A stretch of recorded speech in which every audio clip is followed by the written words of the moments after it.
Namaste.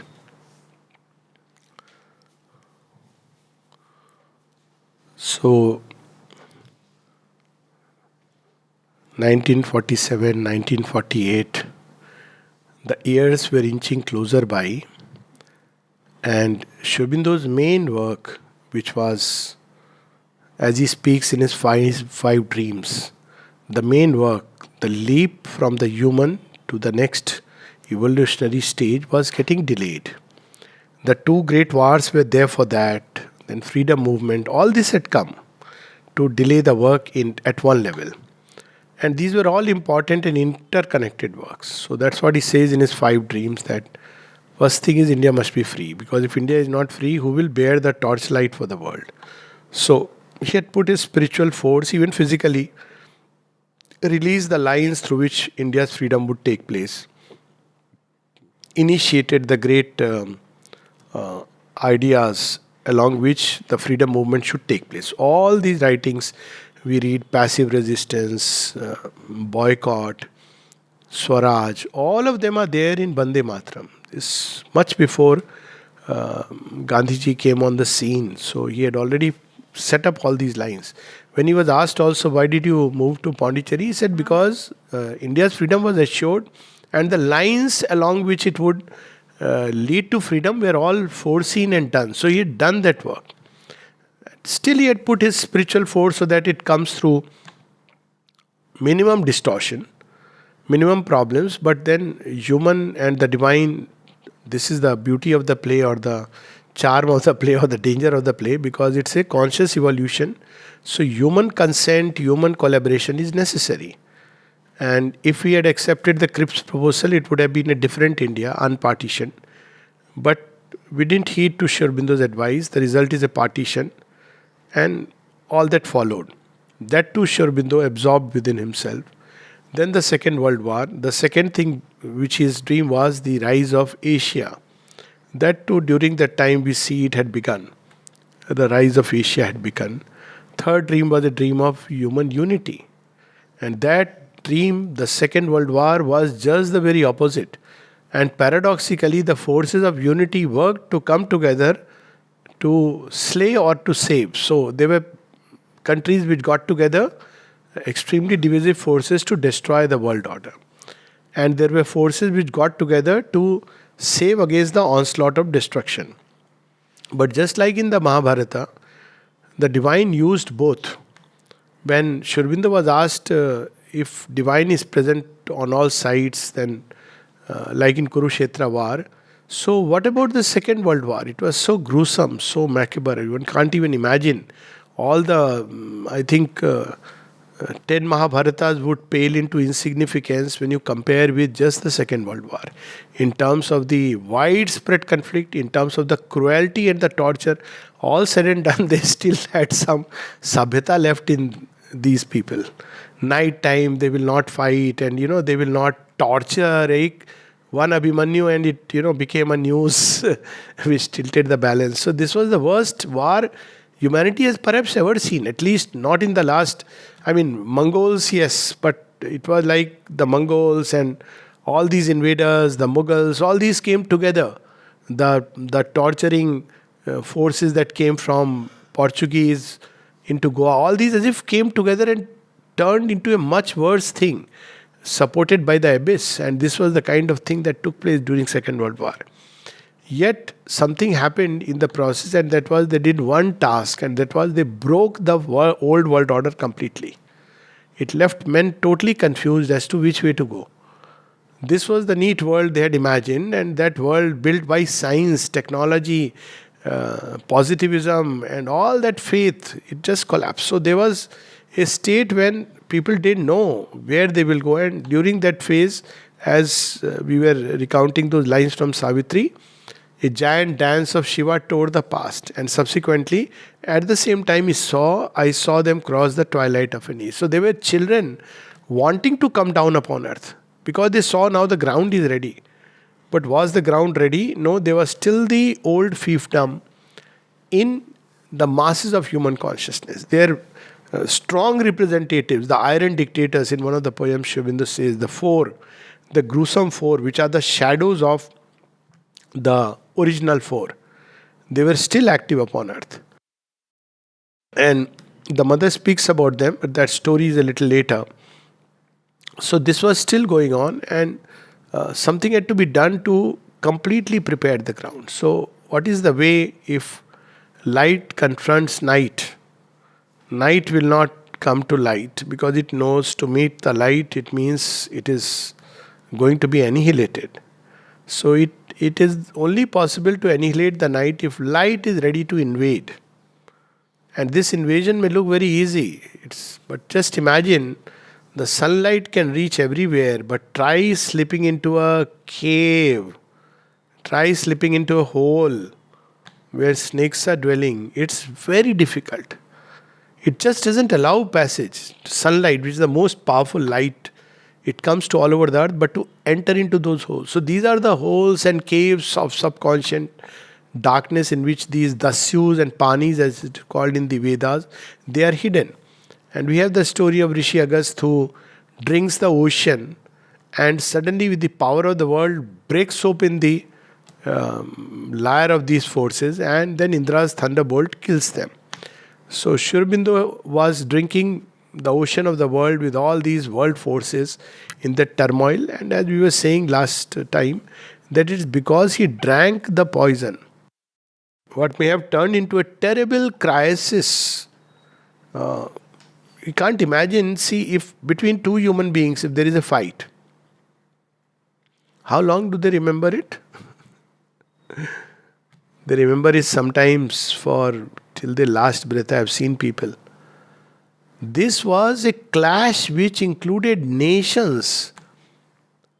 And yet, if we look at the last 60 years, it's surprising how things, as if somebody absorbed and drank that whole ocean of poison, that Kalkut. So he did that work, and as a result of swallowing the poison, Aurobindo had to take the crucial decision. And the decision was, one of them had to work to bring down the supramental manifestation, which was the first thing important, most important work. The fourth work being India's being the spiritual guru of the world, since we're speaking of five dreams, so we'll connect with that. So that had already begun. Aurobindo's own words, the Arya and everything had started going abroad. Swami Vivekananda had gone there.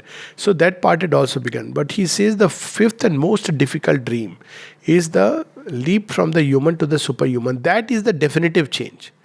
Short of that, you may clear the world, like after the Mahabharata for 3,000, 4,000 years. But sooner or later the decline will come, because at the root there is still falsehood. It is lurking deep inside. It's the same way with curing us of any malady with some drugs. So we don't cure it. Actually, people often ask me as a doctor about curing the diseases. So I tell them doctors never cure. Actually, there is no remedy we have for curing a disease. So what do? We can contain the symptoms and make a person comfortable. Number two, we allow the body time to heal itself. Sometimes that happens. You control the symptoms and the body will heal itself. Even when there is a frank bacterial infection, what you are doing, you are aiding the body, assisting the body. But if somebody doesn't have an immune system, you may give antibiotics. How long you will give antibiotics? Ultimately, it is the immune system which will fight against the germs. So, all these methods are very good to contain up to a point, but after a point your body will begin to snap. So same thing happens with civilizations, that you may try to put certain checks, balances, systems of governance in place, but after some time they begin to crack down. So between Mother and Aurobindo, the twin avatar, they took a decision, or rather he took the decision. And the mother, one had to leave and work from behind the scene. And why work from behind the scene? Well, that's a very interesting mystery. When the divine being comes and takes a human body, people often have this vague, strange idea that when you are in the body, you can work very well. Well, for unconscious beings, it is true. Taking a human body for conscious being is only to have an effect on matter. and the material world, because material world doesn't respond to the subtle forces. But at the same time, as far as conscious beings are concerned, divine beings, they can work very well freed from the body, because they are no more limited. It's like being in a cage and passing orders. And when you are freed from the cage, you are far more, your action will be far more greater. But human beings have to be receptive. So this common factor is still there. So between them, they had to take the decision that someone has to now take the plunge, take the battle to its last den.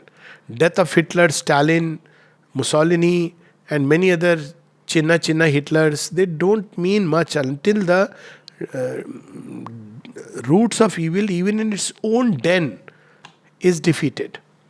And for that, someone had to enter the den. Light had to invade the dolorous vast, the vast from where pain emerges, the darkness, the origin of darkness. Aurobindo knew this. We see in Savitri, and very interestingly, those portions, Descent into Night, the worlds of falsehood, it's after the Second World War that he revised it to this length, because that was the time he actually entered and saw all of it. And he would enter there and come back, taking the light to a point. But this time he took it to take the final plunge. Now, this final plunge means what? Initially, when light would enter this darkness, and darkness is immense, it will try to encircle, and to an onlooker from outside, it would look that now light is lost. The darkness has encircled it. But a point comes when this light is bound to burst forth and scatter itself into a million stars. So this is the logic behind it, and that's exactly what Aurobindo decided to do, to plunge into the night. The mother was, as she is the mother, but also the mother of God, his sister and his spouse, the daughter of his daughter, and of his wisdom, the maid. She's all these together. So obviously, she said, no, I will go. It is very interesting that in mother's lifeline was very short. It was in something like 30s, whereas Aurobindo's lifeline was quite long. And mother said, I must go. And Aurobindo said, no, if one of us has to go for the transformation, I will go. And you will carry on this work also, because your body is better prepared. So she took upon herself, the will of the divine surpasses everything, and she took it upon herself that she will carry on the yoga to its fulfillment. Now this is about the last dream. All other 4 dreams were at least on the way to fulfillment. India was free, though not yet won. But that Aurobindo knew that it is bound to happen. He didn't set a time frame. For nothing he set a time frame, because all that he saw and spoke about these things was from a timeless will. But he knew that this will come closer if the supermind descends and that power becomes active, because then only it can annihilate. If you read the Life Divine, the last chapter, and toward the end he says that it is only if the supermind descends. Otherwise, human beings, when they go through this transition, even up till the level of the overmind, there are dangers and precipitous dangers. Because the higher you rise, the more precipitous the descent. Facilis descensus. But if supermind can come and take charge, then it will annihilate all the difficulties. So their whole program was now, before there is a third world war, let the supramental manifestation take place, and they had to take a decision. So Aurobindo made an appointment in his diary. I have met my disciples, I have met devotees, everybody. Now let me meet the night. Let me meet the mother of falsehood. That's how he describes in Savitri. That Diti, Diti is very interesting story about Diti and Aditi. They are 2 wives of Rishi Kashyap. And Kashyap is the symbol of immortality. So both are necessary. But Diti is forever unhappy. Why? Because she believes that my husband doesn't give me much attention, doesn't favor me much. He is all the time favoring Aditi and her children. And her husband keeps telling her that, look, it is not that I don't love you, I don't care for you, but your children are not ready to change. So this is the story in a nutshell, though they will dramatize it when they show it as if the man is a very partial human being, the Rishi. So we can take it like that that now he went to meet Mother Diti and enter her womb. And as he is reborn, the light is reborn, she herself changes. So this was the plan, and this is a beautiful poem here. I think we have read it earlier, but it's worth reading again and again. The Pilgrim of the Night, because sometimes one hears very frivolous comments. Oh, Aurobindo went away, not realizing nobody compelled him to go away.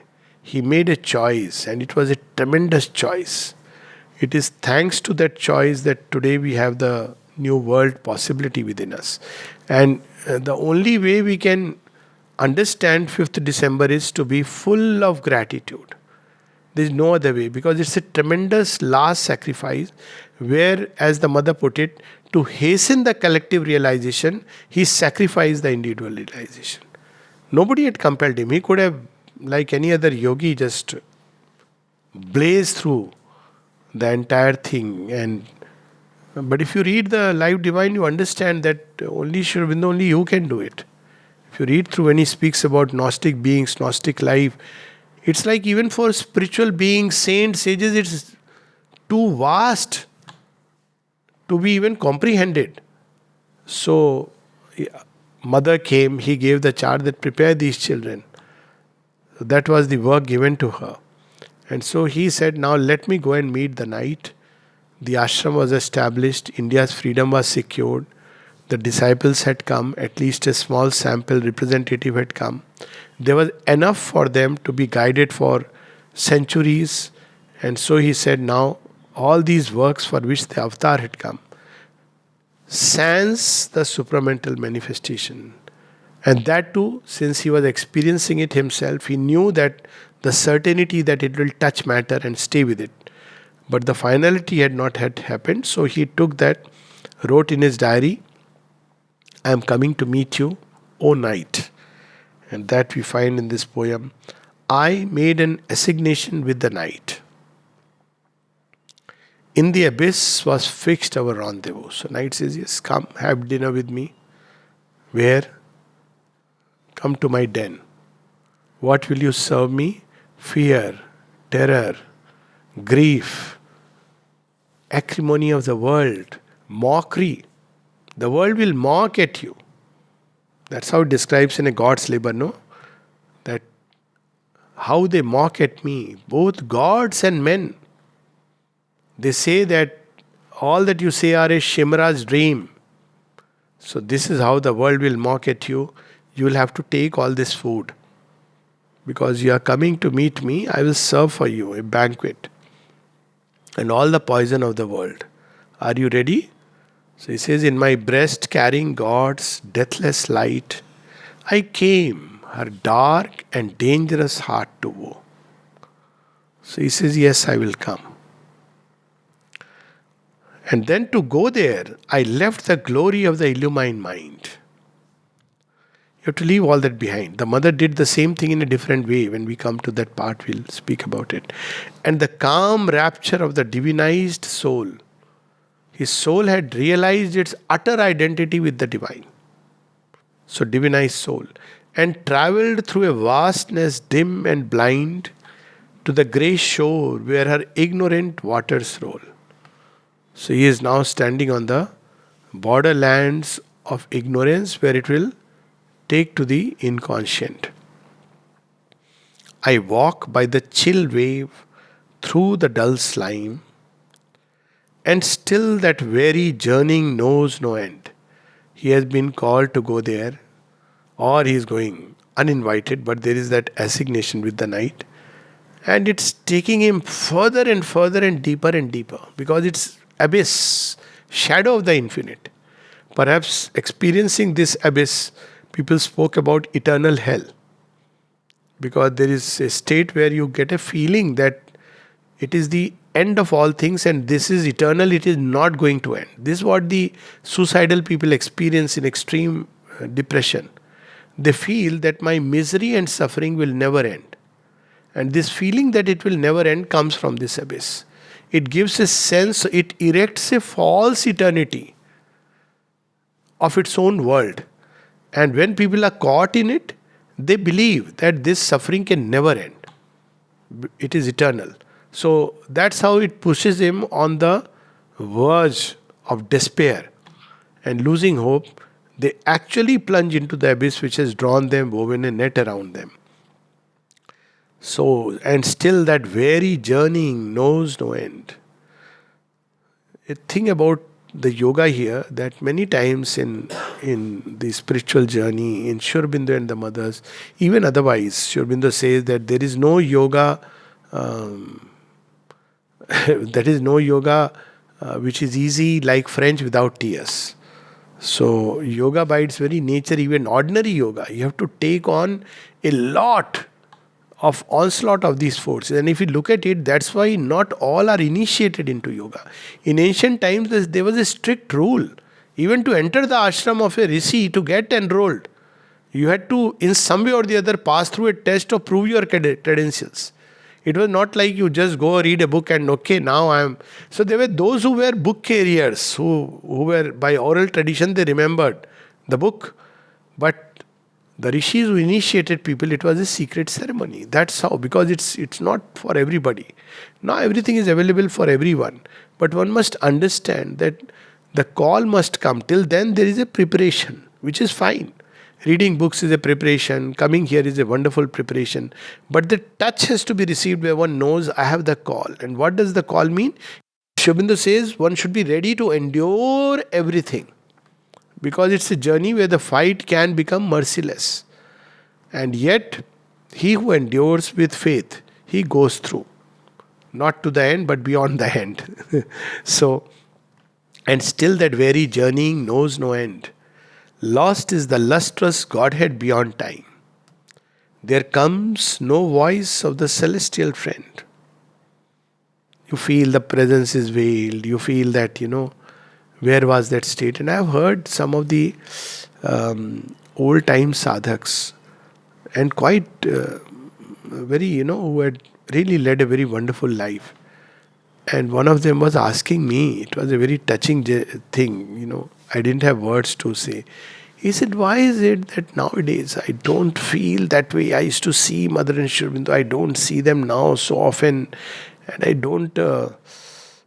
and I didn't know whether I should say or not, because, he's an elderly person, he's in his 80s, and he's asking me like this. Then I one day said, but it's all there in what they have written. When one enters into the inconscient for the change, this is what happens, this experience through which one goes through.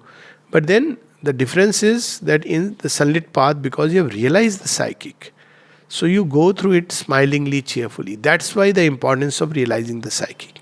If without realizing the psychic, one is open to the spiritual consciousness above, then one dips.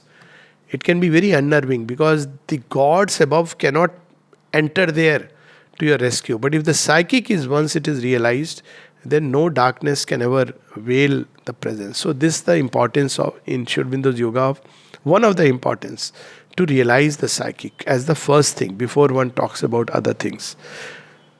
And yet I know, but Sri Aurobindo is doing it for the world. So it's the whole cosmic problem he has taken upon himself. And yet I know. So this knowledge comes from where? The deathless light which is carrying in his heart. So there is a clear hint that wherever you may go, whatever be the darkness, keep this light alive in the heart. And yet I know my footprints' track shall be a pathway towards immortality. So he is very conscious of his mission. He is carrying that deathless light, his divinized soul, which is there within, and then he is entering into that state of darkness. Whom is he meeting there? He is going to meet those 4 chieftains, the Iron Dictators. These are the ones who dictate. See, it's very interesting. Sri Aurobindo has given the title to this poem, the Iron Dictators. So we talk about dictators outside, but these are the 4 great asuras, who are the inversions, the shadows of the 4 great powers, which were born out of the one. And the 4 great, we know that different ways in tradition, different traditions we speak about them. But life becomes death. It's opposite. consciousness becomes unconsciousness, truth becomes falsehood, and delight becomes suffering. So, how do they attack and govern mankind? It's very interesting to see their play. Interesting to watch and know and become conscious so that we don't fall into their trap. One of the most common doors through which falsehood enters is unconsciousness. If you look at life, whether it be a suffering or anything, it's unconsciousness because we are not conscious. So many things that we do, we are totally unconscious. And these forces are waiting. So unconsciousness is their ally. Then suffering enters after that. Now suffering is a purification, makes us conscious. So its purpose is eventually the divine allows this. And then comes falsehood, which grips us completely. What is falsehood? One of the biggest falsehoods that human beings are in its complete grip and makes so much hullabaloo about it is death. It's the biggest falsehood, and there is a universal belief in it. And if you look at it logically, scientifically, I'm not talking spiritually, just logically, scientifically. What really is a form? Form is how your senses weave reality through whatever electron, proton, neutron are there. It's a woven reality. It's not reality. It's a vest. It's an investiture. It's pure science will tell us. This is nothing but a vest. Our senses have woven it through the play of, but nature is behind it. So nature has organizes the senses in such a way that, and then there is the constant pattern which makes the sense of stability, and we believe in it. It's like an image on television screen. If one wants to take an example, the entire cinema is nothing but a woven reality. And it is actually not a continuous thing, but we watch it as a continuous thing. It's a completely discontinuous process. Constant assembly, patterns. But we think even what we look at static, seems static is not static. It's a constant motion. But that is how there is a constructed reality. But constructed reality is a constructed reality. It's like a house. The house may go, but the owner remains.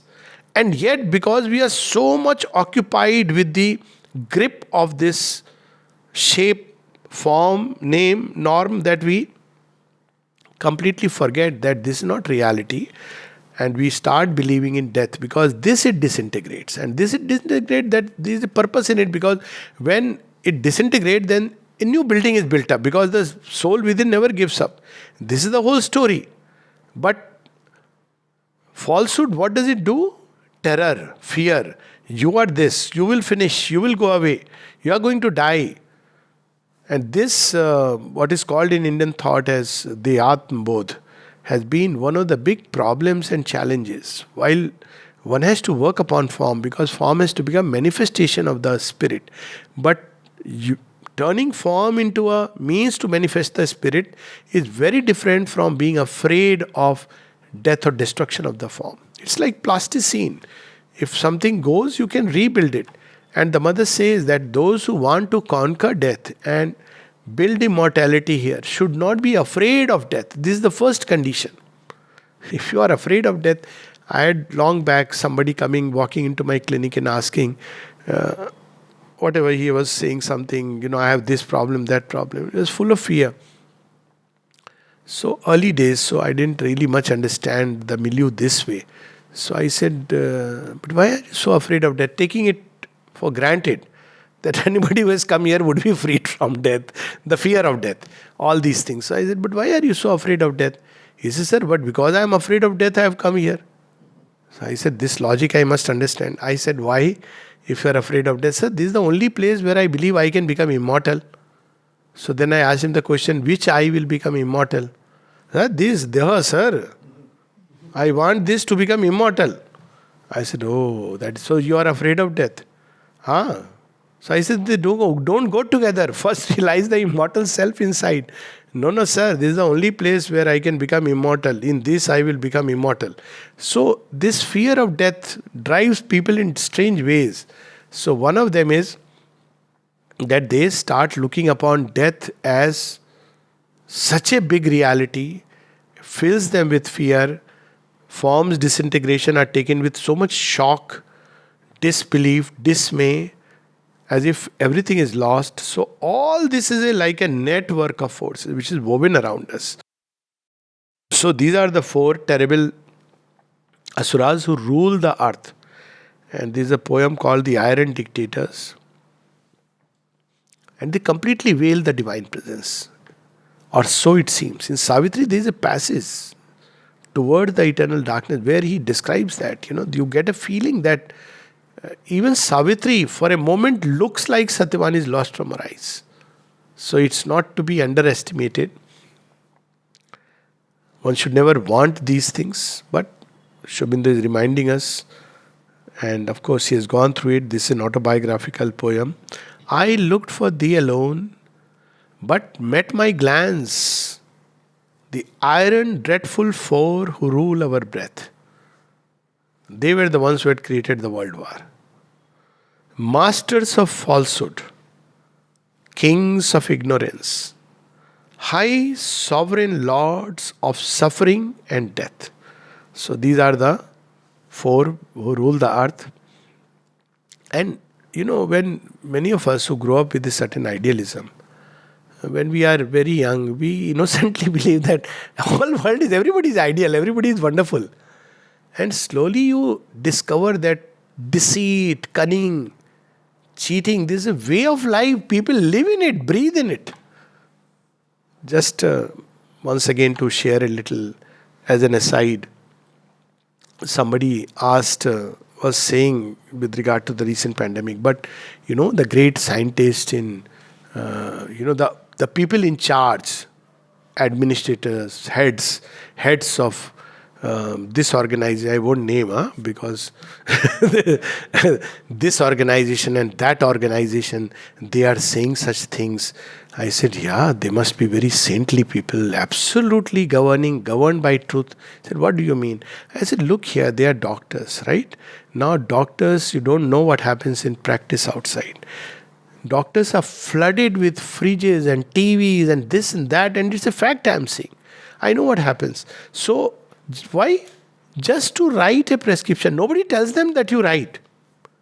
They are just gifted. No, you take it. All the conferences that we people attend are all funded by the medical companies. I'm just telling you an insider truth. Funded. Your travel, your stay, the food is funded there, and you get a nice bag to carry, and you will have to do nothing. Just go and attend and come. Now in that conference, it will be written sponsored by. That's all. One odd person will speak about a certain drug which will represent. That's all. You're not telling a lie, nothing. See, this is how falsehood carries a net. Original Mafia Don style. Now imagine the heads of these organizations, what they must be playing with, the kind of money. The billions of dollars which are pumped into the industry. So do we expect them to be very Satyavadi? And even if they are Satyavadi, they believe, what's wrong? We are only asking people to stay safe and just wear masks and gloves. That's all we are saying. Not realizing that you are instilling fear, you are, falsifying an entire, because you are not the one who is giving the vaccine. They actually start believing in it. So this is how they are governing the world.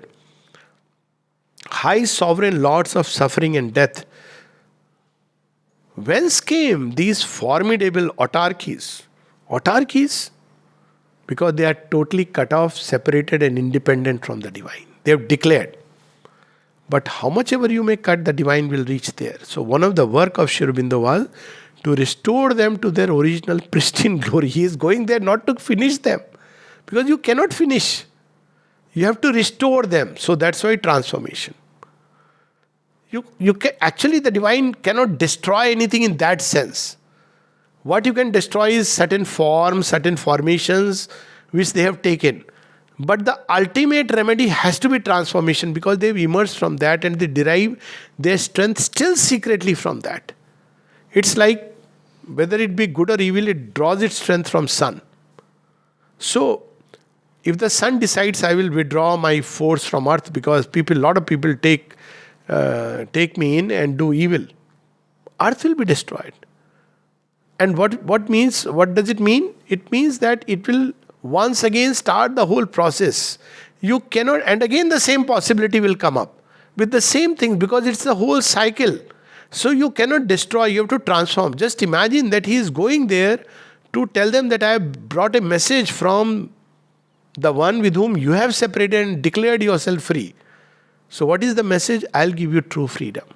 This is what Sri Aurobindo is telling us. And we don't want to listen. That I'll give you true freedom. Sir, freedom from what? Freedom from ignorance. Freedom from fear.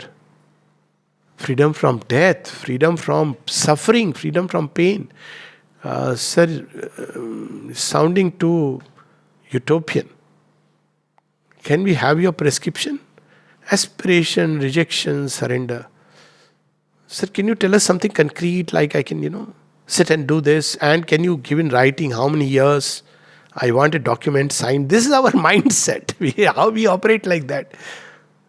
No, my word is my assurance, my promise.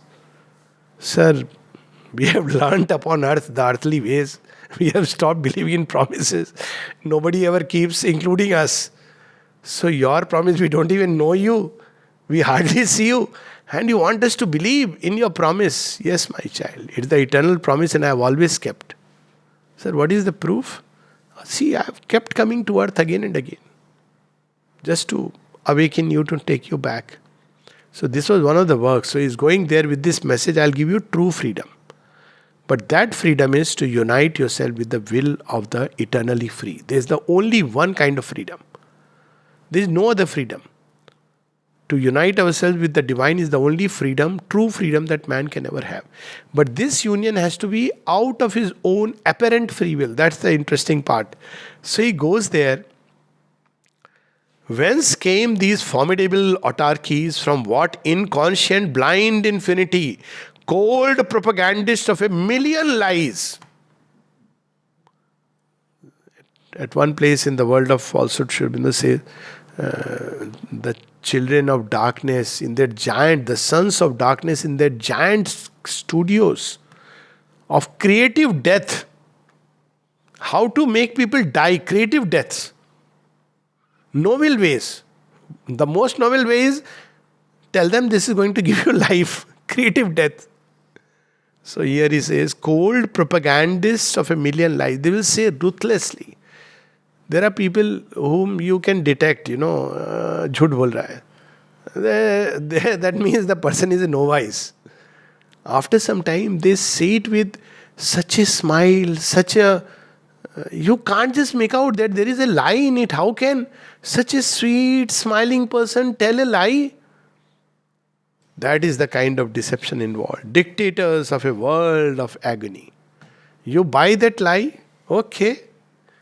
They will build a nice, sweet dream world for you. Very good. Come, enter. And as you go, you will see that the world changes. That need bubble vanishes. You know that story, of the person who's shown an image of hell and heaven. So he said, make a choice. So he says, well, give me an informed choice. Okay, show me what hell looks like, show me what heaven looks like. So he sees that in hell there is, a lot of partying and everything is pleasures of earth that you can imagine taken to its ultimate zenith degree. That's, from where all this 70 Virginians come from when if you blow yourself up. So, oh my God, this is what I have always wanted on earth. It is found in hell. He says, all this is mine? Yes. What about heaven? So they see on clouds, somebody is playing a harp, beautiful classical music going on, and nice, calm atmosphere. He says, this looks cool, but I have to just live there always. He says, yeah. I think hell is a better choice. So he enters there and suddenly the scene changes. Everybody is fighting, everybody is struggling. They have the cup in hand of that famous wine they wanted, but it is all leaking from the bottom. So nothing it can hold. They can't drink because they have all ulceritis, this, that. They have the virgins, but they have no capacity, nothing. They can't even have love in their heart. So he says, what was all that which you showed me? He said, yes, I have asked each one to advertise their thing. So hell is mastered lies. So it has created its advertisement shell and you bought it. This is how the power of advertisement works. And this is what he's saying is a million lies. The commonest one, you must have seen big cinema stars endorsing a product. Do you really believe they actually take a bath with that Lux soap or use that particular shampoo or use that particular toothpaste? But people buy it. It's unconscious advertising. And this is just one aspect of it. It's much, much, much worse. Propaganda machine. Aurobindo says there are 3 hallmarks of the Asura. One is propaganda. Second is regimentation. Third is uniformity. Regimentation, everybody must behave in the same way. You must sit like this. Like this. Not like this. If you sit like this, you are blasphemy. Heart you may curse God, but legs must be fine. You must sit like this. Maybe God will get angry. Everybody must sit in the same way. If possible, in the same dress, in the same row. This is called regimentation. At the same time. Second is propaganda. Mine is the best, I am the best. Propaganda. This is how everybody. And the third is uniform. This was uniformity. Uniformity means that everybody must behave the same way, must agree. This pressure which is there, like in military, it works, it's necessary in military. You can't otherwise fight. But there must be a sense of uniformity in terms of regimentation means a life ordered very strictly, the collective life. And uniformity is where there is no individual liberty. This was one of the things that is happening incidentally during the vaccination drive. Your individual liberty, as if now you are being controlled by somebody somewhere. So this is the danger, which is a far greater danger than the death toll. Because once your mind gets into that mindset that somebody else controls my mind and I don't have the right for my choices, it's a very, very dangerous thing for humanity as a human being. Leave aside I know people who start literally fighting with others. Why aren't you wearing a mask? Why haven't you taken a vaccine? This kind of aggressiveness starts. So all this is their way. Propagandist. Cold propagandists. They believe that they are doing a right thing. Dictators of a world of agony. Or was it thou who bores the fourfold mask? Now he says, but you have become all this. Somewhere these are your masks, enveloping thy timeless heart in time. Thou hast bound thy spirit to its cosmic task to find thee veiled in this tremendous mime. This is how you could hold the soul. Otherwise, the soul would have just rushed away. So you have, from every side, jailed completely. Now what do? You are stuck in matter. There is a very wonderful passage in Savitri where he describes the soul as an adventurer in time. It's a constant battle up the bald moor and through the ridges and walks the army of the way lost God. And there he says that why it is done like this, so that we can dig a road from matter to timeless self. So we are stuck in matter, and this matter is completely under the grip of these 4 dictators.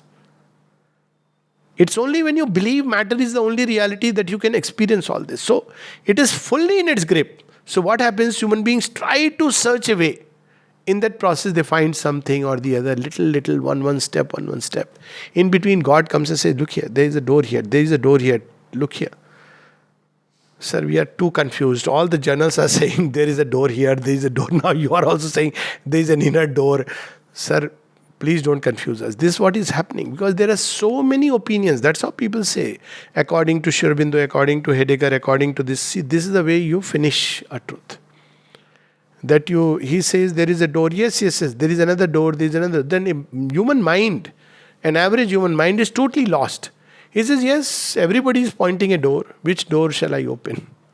So that's why faith is necessary. But yet it is allowed. This is the adventure. Only thou can raise the invincible siege. It looks invincible. O light, O deathless joy, O rapturous peace. So what he is doing is, he is invoking the light, the rapturous peace and the deathless joy there. Even in that state, this is the difference. That a conscious being, even in that tunnel, even in that densest darkness, even that in the dingy cell, That is the hallmark of a being who is come from that state. Sri Aurobindo, of course, is an avatar, but even a Nitya Mukta would do. You see, when Sri Aurobindo is in jail, this is the difference, that while in jail, he is invoking the Lord of light, of freedom, of delight. Whereas many people would break down. And because of his presence, people started contributing little bit to that library. It's very interesting that that library was filled with books on the Upanishads, the Gita, and all these books. That's why Sri Aurobindo says that God took me to a prison and turned it into his testing ground. It became his first ashram. Alipur jail library during Sri Aurobindo's time, because people who went with him, everybody wanted to contribute together little books they would ask from people to make a common library. And this library had Vivekananda's books, the Upanishads, the Gitas, Vedantas, many such books were there, which are all there for people to read. So this is what we are here to create. Turn a jail, prison jail, into a library of God. A place where light, endless light can come. And then let me read this poem. And this was a very conscious decision. The same thing comes out in the last poem written by Sri Aurobindo, Voice of the Summits. It joins his coming, his advent, and his plunge into the night. Voice of the summits, leap from thy peaks of ineffable splendor. Wisdom's javelin cast, leonine cry of the vast. Voice of the summits, arrow of gold from a bowstring of silence. Leap down into my heart, blazing and clangorous dart. Here where I struggle alone, unheeded of men and unheeded. Here by the darkness, downtrod, here in the midnight of God. So we hear about God taking birth in midnight. Krishna was born in midnight in the jail. And Sri Aurobindo now speaks of that midnight where he now once again wants, Krishna escaped the prison. Now he has come once again into the prison to liberate all other beings. So this is very interesting. See, now we talk about number of people, how many devotees, disciples, people speak about numbers. But when Sri Aurobindo physically withdrew, how many disciples were actually there of Sri Aurobindo? We can't even imagine. Now when we read his writings, we are blown off that, my God, many people feel that why were we not there? Of course, we were there but in a previous this thing. But many people feel like that. But people were there, they were reading the Arya. Arya was there and there were people drawn by the Arya. But still, if my memory is right, around 200. Definitely less than 1,000, 200, 500. Why? Because he never wanted the way of the propaganda. You see, wherever there is propaganda, there is the Asura sitting behind. He uses it. So he didn't want it that way. He knew that the light, let it radiate. People will one day or the other wake up to its call. So you have this. Here where I struggle alone, unheeded of men and unaided. Here by the darkness downtrod, here in the midnight of God. I have come down from the heights and the outskirts of heaven into the gulfs of God's sleep, into the inconscient deep. There, that's a shadow of the divine. Divine is asleep there. He is there. But because of that, that story in Shiv Puran where even goddess Parvati, she is struck by this Asura of unconsciousness, Apsmar. And she starts losing complete control. Even when Shiva comes, so he knows he cannot kill him. That's what he says. You cannot kill me. He says, yes, I cannot kill you, I know, but I can contain you. So he starts that nad with that rhythm. He contains it. That's what you will see in Nataraja, that Apsmar is lying down and Shiva is dancing over him. But he's not dead. You can't kill him. He sieges human beings and draws there. But this time, Sri Aurobindo has come armed with a greater power, not to contain, not to kill, but to transform him. I have come down from the heights and the outskirts of heaven into the gulfs of God's sleep, into the inconscient deep. All I had won that the mind can win of the word and the wordless. Knowledge, sun bright forever, and the spiritual crown of endeavor. Share in the thoughts of the cosmic self and its orders to nature, cup of its nectar of bliss, dreams on the breast of its peace. So, all this I have come, bringing it down into the very abysses of God. One last poem I still feel like reading. Okay. So came 5th December. Sometime before, Sri Aurobindo had decided to withdraw an year or even before. He hid from mother for quite some time. And yet he had indicated to her that if one of us to go, I will go. That was his decent, gentlemanly way of saying. If one of us has to go, I will go. You will have to fulfill the yoga of transformation. And because he had to conceal from mother, which is impossible. And yet, she says later on, he knew that if I will not let him go. So he had to make sure that he completely conceals himself. So even from those near him, he concealed for a long, long time, absorbing into himself. 24th November, only indication was that people were asked to hasten through the process of darshan. As late as that, when Savitri is finished, he says, "Oh, Savitri is over." Niruddha says, "Yes." He says, "Oh," he took a sigh of relief, that my most important work. And then he said, "But the book of death is left." He said, "We'll see that later." Everything that was important was done in that. And after 2 weeks of that was 24th November. 2 weeks before that, Savitri was over. And then one could see that he is slowly, beginning to withdraw. This sense was coming in those around, and then seemingly what can be called as an illness. And when Niruddha asked him that, why don't you use your force? And he said that, well, I can't explain to you, you won't understand. Because he had seen as a doctor thousands of examples of him curing others. So he was very clear that, you won't understand. And then 2nd December, when all this program takes place, the mother went and she came back fast, and she would inquire about how's he. And he would seem to suddenly enter into a state where, as if the signs of illness will come and take over, and suddenly he would be completely fine, absolutely normal. So people didn't understand what's happening, because it was up to him to take that plunge or not take the plunge. He could easily come out and he could go in. That's why the mother said that he was not compelled to withdraw. He was, and then of course the day when the mother says that she kept standing for some time, and then she went, because she knew that if she is standing, Sri Aurobindo had taken the decision to withdraw, but still he will not withdraw if mother is there. And she has explained why he withdrew. All that we'll talk about next time.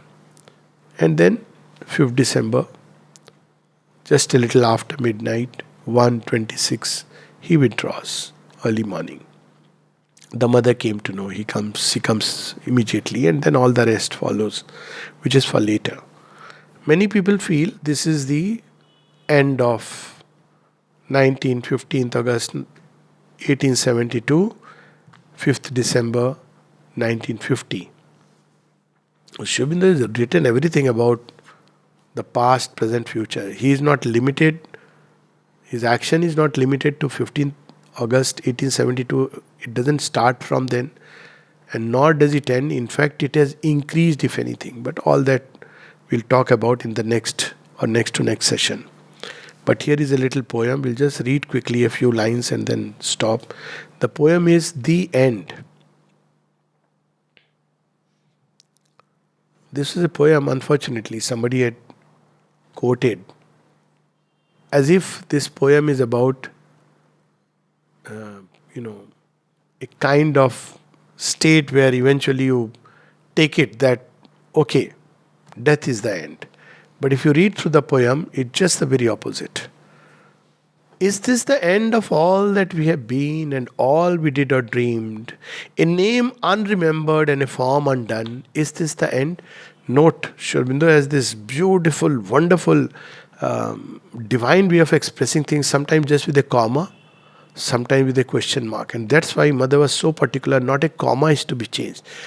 Aurobindo's writings carry that subtlety throughout. You change a letter from a word and it changes the entire sense. You may think that a logical mind would think, how is this word here? But the intuitive mind will understand this is exactly how it should be there. And I can give several examples, but that's to go into a different zone altogether. But here just see the power of the question mark. He's not saying, see what is the end of life. He's saying, is this the end? Question mark. It turns the whole thing into a very powerful something. A body rotting under a slab of stone or turned to ash in fire, a mind dissolved, lost its forgotten thoughts. Is this the end? Mark. A little hours that were and are no more, our passions, once so high, dying mocked by the still earth and calm sunshine. Is this the end? Our yearnings for the human Godward climb, passing to other hearts, deceived while sinks towards death and hell the world. Is this the end? And Aurobindo would say, even if the world were to end up in a blaze, I will look beyond the smash toward the new creation. Now comes the beautiful. Fallen is the harp, shattered it lies and mute. Is the unseen player dead?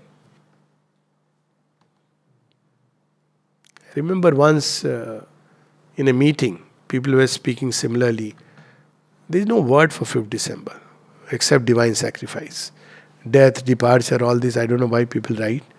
So said, but sir, now Aurobindo is not there. So I asked him, okay, I'll ask you a question. Tell me honestly. Said, what is the question, sir? I said, see, it's not just a question but an opinion poll.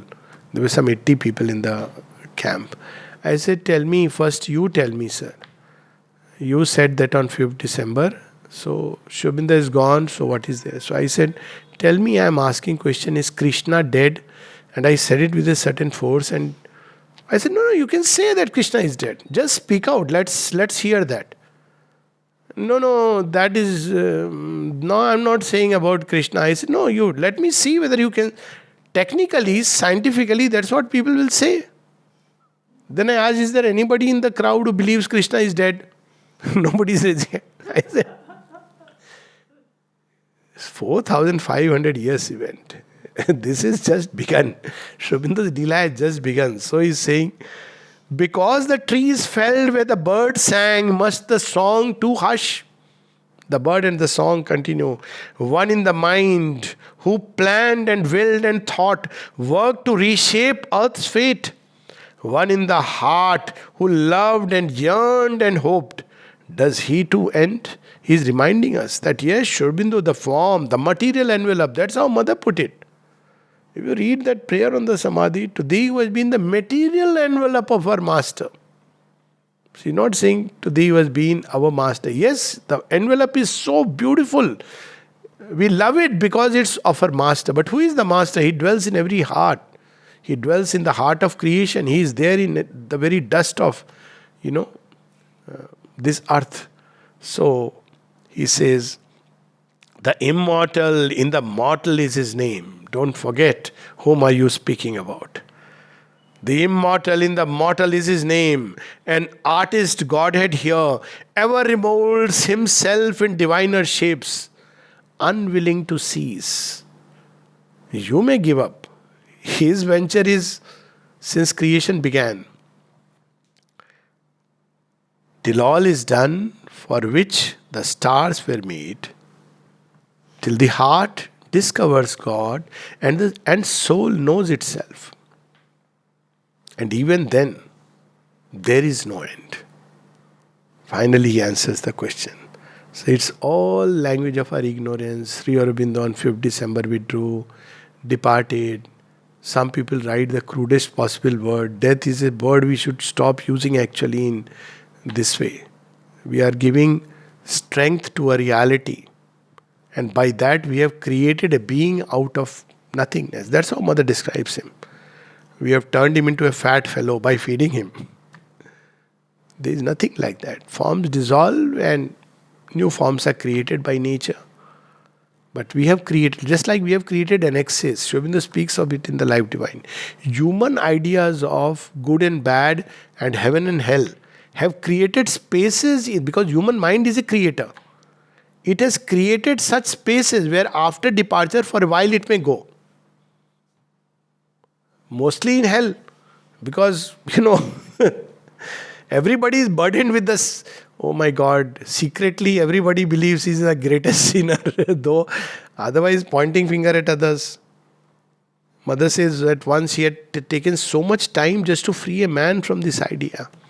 Similarly, there are heavens. Oh, after death we'll go to some place where there will be... It's nothing but a formation of human collectivity. Religions which have created hell and heaven. So you get an experience like that. But of course there are true vital worlds which are like heaven and which are like hell. But human beings create. So, but otherwise it's nothing. Dissolution of forms and reconstitution. The day we will stop believing in the reality of death as if it's a finishing line, that day we will start aspiring for immortality in the true way. So let's close with this line. The immortal in the mortal is his name. Nityo nityanam chetanas chetananam. Eko bahunam yo vidadati kaman. Tamatmastham yeno pashyanti dhira. Stisham shantim shashvati netresham. Nityo nityanam chetanas chetananam. The immortal in the mortal is his name. Not just the immortal in the mortal. An artist godhead here ever remolds himself in diviner shapes, unwilling to cease. Till all is done for which the stars were made, till the heart discovers God and soul knows itself, and even then there is no end. This is a wonderful divine project, this creation. And one should feel grateful and fortunate and privileged to be just associated with it in any way. Like that small squirrel of Lord Rama. But there are some who are calculating that, Lord Rama, I do want to join, but tell me, it doesn't look like your monkey army will win against the Rakshasas. So Rama will say, have faith. Sir, faith and all is okay, but in reality,